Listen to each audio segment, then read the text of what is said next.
Hello internet friends. In this video I am clecoing together, looks like the doublers to the rear spar, which is what you need to do before you rivet them all together. I think there's a few more dimples that I need to get out. Or get out? Is that what a dimple does? Is it gets out? I'm pretty sure a dimple goes in the skin or flange or whatever it is. Yeah, so anyway. Let's see, what else am I doing? I'm pretty excited to be almost done riveting this together because then I'll have an actual rigid skeleton for the wing. Actually, it's not going to be rigided. It's not going to be rigid until I get the J channels in there, which now I'm nervous because I'm like, oh, back in the beginning, months ago, did I actually cut the J channel to the right size? And as you can see here, right now I am screwing up this doubler. So I actually ordered a new one because I wasn't paying attention and I countersunk the wrong holes. So yeah, don't countersink the wrong hole. And I realized that, and luckily I just took the doubler from the other wing and fixed my mistake and ordered a new one because I won't be on the other wing for days, so yeah, I've already received that piece and it was $8. So don't countersink the wrong hole, and then you won't need to spend $8 on a new part. And let's see, using the drill press here to match drill the hole to the doublers. There we go. Alright, do I have any updates? Not really. Or rants? Oh, I have a rant. Sometimes I will go find the customer, right? Like, tell them, hey, this is how the product that I sell works.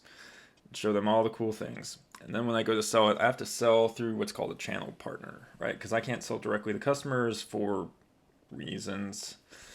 So anyway, all the time I have people coming like, hey, is there any like deals that you've done all the work for and I can come in at the last second and make margin off of you? And the margin's pretty significant, right? Like I don't even get paid that much. Um,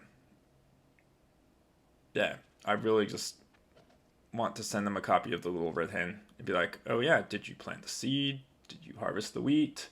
Did you bake the bread? Like, no. All right, well, then you should read the story.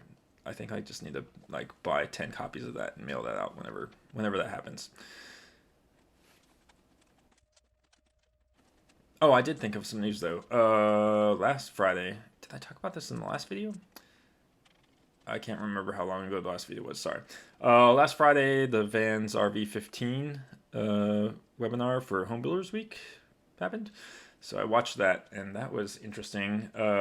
Interesting things that were exciting to me was the engine options. They said they specifically want to make it so the 15 can have more than just the IO390, which thank God, because trying to decide on the IO390 was the most painful part of the RV-14. And really, the 390 is the only engine that will work. So being able to get something like the UL Power 520T, that is going to be amazing. So I'm looking forward to that. I'm hoping that kits go on sale at Osh. Like I'm going to jump straight into that and be an idiot building two planes at the same time. Yeah, we'll see how that goes. Anyway, that's what my crazy plan is in my head. I don't know if that's gonna make it to reality, but because I still don't have these wings finished, but I will. So anyway, if you are planning on building planes or two planes or trying to finish wings, come join us in the RV Slack group. QR code will pop up in the corner of the video somewhere. I haven't decided where yet. Probably in the lower right. And then you just point your phone at that and you'll come join us and we can talk about all kinds of things like QR codes or wings.